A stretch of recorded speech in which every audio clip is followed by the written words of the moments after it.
Good morning, students.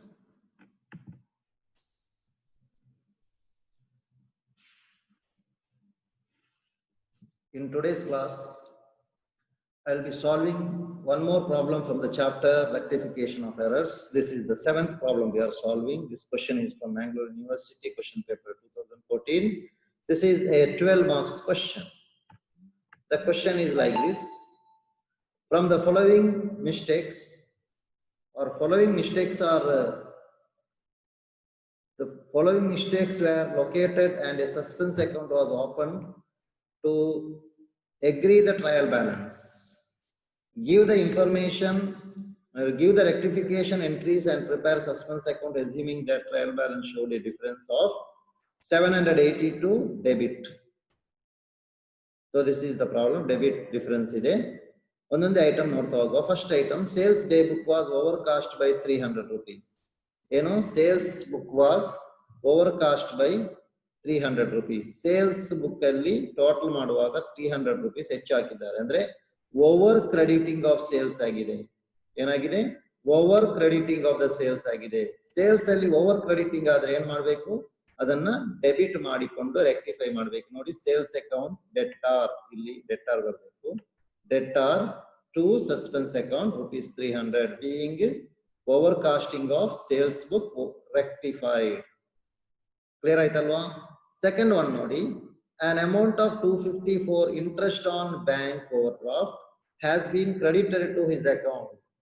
250 for interest on bank overdraft. Bank overdraft ಮೇಲೆ ಇರುವಂತ interest ಇದೆಯಲ್ಲ 250, ಅದನ್ನ ಏನ್ ಮಾಡಿದ್ದಾರೆ? Credited to interest account. ನಿಜವಾಗಿ ಬ್ಯಾಂಕ್ ಓವರ್ ಡ್ರಾಫ್ಟ್ ಅಂದ್ರೆ ಬ್ಯಾಂಕ್ ನವರು ಕೊಡುವಂತ ಒಂದು short term loan. It is a loan, short term loan facility from the bank. For that the company or the one who is taking the loan should pay the interest. Interest on over bank overdraft is an expense. ಅದು expense. ಹಾಗಾಗಿ ಅದೇನ್ ಮಾಡಬೇಕು? ಅದನ್ನ debit ಮಾಡಬೇಕು. ಇವರೇನ್ ಮಾಡಿದ್ದಾರೆ? Credited to the interest account. Interest ಅಕೌಂಟಿಗೆ credit ಮಾಡಿದ್ದಾರೆ. ಆ ಇಂಟ್ರೆಸ್ಟ್ ಅಕೌಂಟ್ಗೆ ಕ್ರೆಡಿಟ್ ಮಾಡಿದ್ದಾರೆ ಅಂದ್ರೆ ರಾಂಗ್ ಕ್ರೆಡಿಟ್ ಆಗಿದೆ. ಸರಿ ಅರ್ಥ ಮಾಡಿ, ಏನಾಗಿದೆ? Wrong credit to interest account. Wrong credit ಅನ್ನು ಹೇಗೆ ರೆಕ್ಟಿಫೈ ಮಾಡೋದು? ಡೆಬಿಟ್ ಮಾಡ್ಬೇಕು. Interest account debtor 250 wrong credit ಹೋಯ್ತು.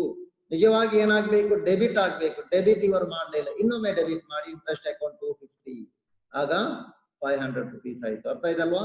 ಇಂಟ್ರೆಸ್ಟ್ ಅಕೌಂಟ್ ಡೆಬಿಟ್ ಮಾಡಬೇಕು, ಅವರು ಡೆಬಿಟ್ ಮಾಡಲಿಲ್ಲ. ಅದಕ್ಕೆ ಒಮ್ಮೆ ಇಂಟ್ರೆಸ್ಟ್ ಅಕೌಂಟ್ ಡೆಬ್ಟಾರ್ ಬರೆದೆವು 250. ಮತ್ತೆ ಇಂಟ್ರೆಸ್ಟ್ ಅಕೌಂಟ್ ಡೆಬಿಟ್ ಮಾಡುವ ಬದಲು ಅವರು ಕ್ರೆಡಿಟ್ ಮಾಡಿದ್ದಾರೆ, ಅದನ್ನು ರೆಕ್ಟಿಫೈ ಮಾಡಬೇಕು. ರಾಂಗ್ ಕ್ರೆಡಿಟ್ ರೆಕ್ಟಿಫೈ ಮಾಡಬೇಕು. ಅದಕ್ಕಾಗಿ ಇನ್ನೊಮ್ಮೆ ಇಂಟ್ರೆಸ್ಟ್ ಅಕೌಂಟ್ ಡೆಟಾರ್ 2 ಸಲ ಬರೆಯುವ ಬದಲು 2 ಸಲ ಅಮೌಂಟ್ ಬರೆದ್ರೆ ಆಯ್ತು ಅಷ್ಟೇ. 250 rupees, 500 debtor to suspense account being addition of interest only credited. Third one, the total of written inwards book has been overcast by 5 rupees. ಅಂದ್ರೆ ರಿಟರ್ನ್ ಇನ್ವರ್ಡ್ಸ್ ಬುಕ್ ಅಂದ್ರೆ sales return book. Sales return book ಅಲ್ಲಿ totalling ತಪ್ಪಾಗಿದೆ, ಹೆಚ್ಚಾಗಿದೆ.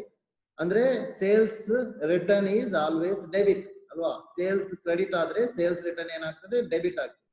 ಇಲ್ಲಿ ಏನಾಗಿದೆ? Sales return book ಅಲ್ಲಿ ಹೆಚ್ಚಾಗಿದೆ, debit ಅಲ್ಲಿ ಹೆಚ್ಚಾಗಿದೆ. ಅಂದ್ರೆ ಓವರ್ ಡೆಬಿಟಿಂಗ್ ಆಗಿದೆ. ಕ್ಲಿಯರ್ ಆಯ್ತಲ್ವಾ? ಓವರ್ ಡೆಬಿಟಿಂಗ್ ಆಗಿದೆ. ಓವರ್ ಡೆಬಿಟಿಂಗ್ ಆದದನ್ನು ಹೇಗೆ ರೆಕ್ಟಿಫೈ ಮಾಡೋದು? ಕ್ರೆಡಿಟ್ ಮಾಡಿಕೊಂಡು. ಓವರ್ ಡೆಬಿಟ್ ಆಗಿದೆ, ಅದನ್ನ ತೆಗಿಬೇಕಾದ್ರೆ ಅದನ್ನ ಕ್ರೆಡಿಟ್ ಮಾಡಬೇಕು. ಸೊ ರಿಟರ್ನ್ಸ್ ಇನ್ವರ್ಡ್ಸ್ ಬುಕ್ ಅನ್ನ ಕ್ರೆಡಿಟ್ ಮಾಡಿದ್ದೇವೆ. So suspense account debtor to returns inwards book being overcasting of the returns inwards book rectified. Next, fourth one, being bills receivable for rupees 500 from Bhaskar was passed through bills payable book. ಅಂದ್ರೆ ಭಾಸ್ಕರ್ ನಿಂದ ಬರಬೇಕಾದ bills receivable ಇದೆ, ಅದನ್ನ bills payable book ಅಲ್ಲಿ entry ಮಾಡಿದ್ದಾರೆ. Bills receivable ಯಾವಾಗ್ಲೂ debit. Bills receivable account debtor to Bhaskar account ಅಂತ entry ಆಗ್ಬೇಕು. ಆದ್ರೆ ಇವರು ಏನ್ ಮಾಡಿದ್ದಾರೆ? ಬಿಲ್ಸ್ ಪೇಯಬಲ್ ಬುಕ್ ಈಗ ಹಾಕಿದ್ದಾರೆ. ಕ್ಲಿಯರ್ ಆಯ್ತಾ? ಬಿಲ್ಸ್ ನಿಜವಾದ ಎಂಟ್ರಿ ಏನಾಗ್ಬೇಕು? ಇದು ನೋಡಿ, bills receivable account debtor to Bhaskar's account. ಇದು ನಿಜವಾದ entry ಆಗ್ಬೇಕಾದದ್ದು.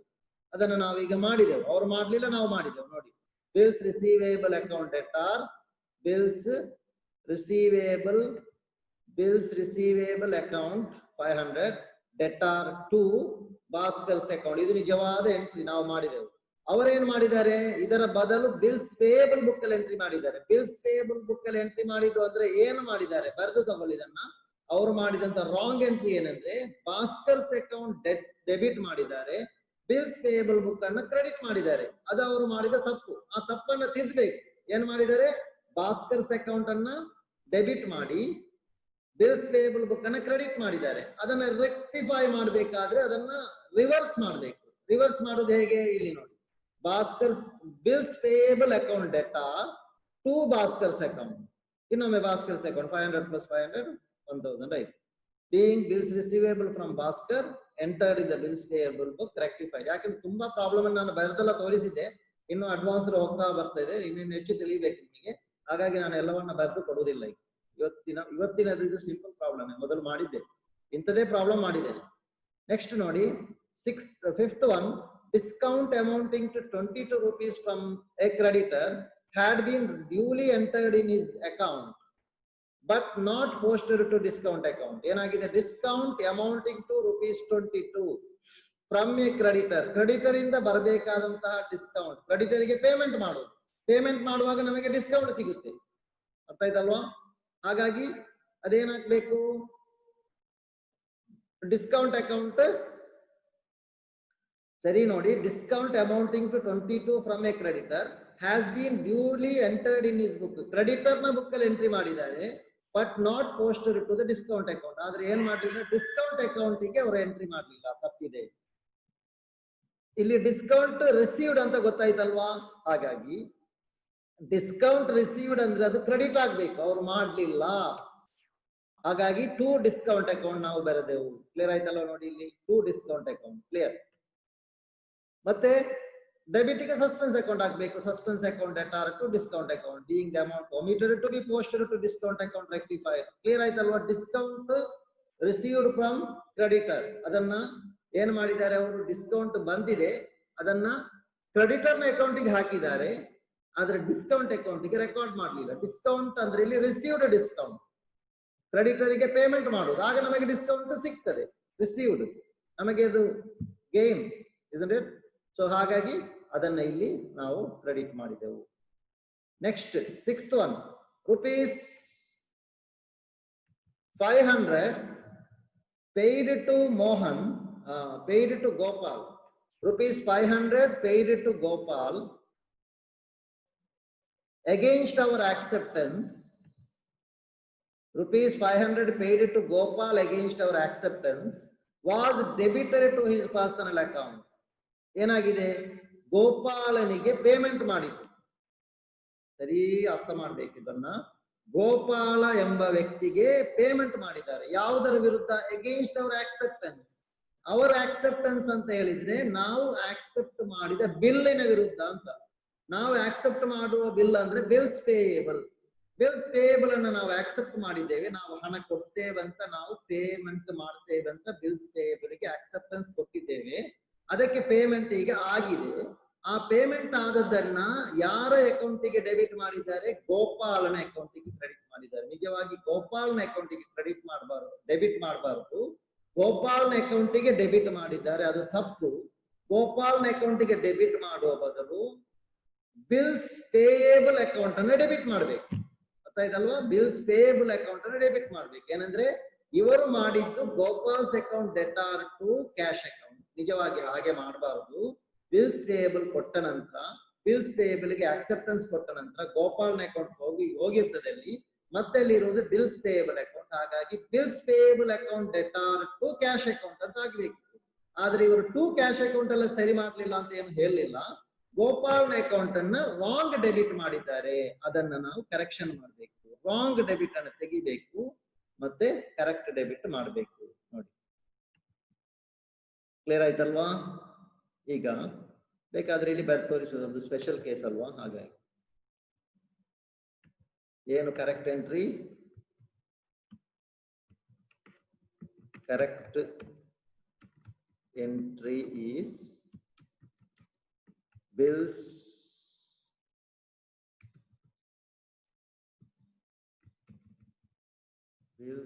payable account should be debited. Credit ಅಂತ ಸಮಸ್ಯೆ ಇಲ್ಲ. Bills payable book should be debited. ಅವರು ಏನು ಮಾಡಿದ್ದಾರೆ? ರಾಂಗ್ ಏನು ಮಾಡಿದ್ದಾರೆ? ರಾಂಗ್ ಎಂಟ್ರಿ ಏನು ಮಾಡಿದ್ದಾರೆ ಅಂದ್ರೆ ಡೆಬಿಟ್ ಗೋಪಾಲ್ಸ್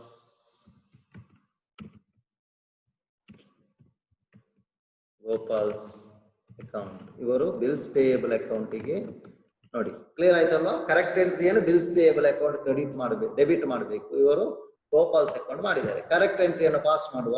ಇಲ್ಲಿ ನೋಡಿ correct entry bills payable account ನಾವು ಡೆಬಿಟ್ ಮಾಡಿದೆವು. ಮತ್ತೆ ರಾಂಗ್ ಎಂಟ್ರಿಯನ್ನು ಗೋಪಾಲ್ಸ್ ಅಕೌಂಟ್ ರಾಂಗ್ ಡೆಬಿಟ್ ಅದನ್ನ ಕ್ರೆಡಿಟ್ ಮಾಡಿ ರೆಕ್ಟಿಫೈ ಮಾಡಿದೆವು. Correct entry bills payable debit ಮಾಡಿದೆವು. Wrong entry Gopal account debit ಅನ್ನ ಕ್ರೆಡಿಟ್ ಮಾಡಿಕೊಂಡು ರೆಕ್ಟಿಫೈ ಮಾಡಿದೆವು. ಕ್ಲಿಯರ್ ಆಯ್ತು ಅಂತ ಭಾವಿಸ್ತೀನಿ. ಓಕೆ, ಬರ್ತಾ ತಗೊಳ್ಳಿ ಇದನ್ನ. ಈಗ ನೆಕ್ಸ್ಟ್ ಗೆ ಹೋಗುವ.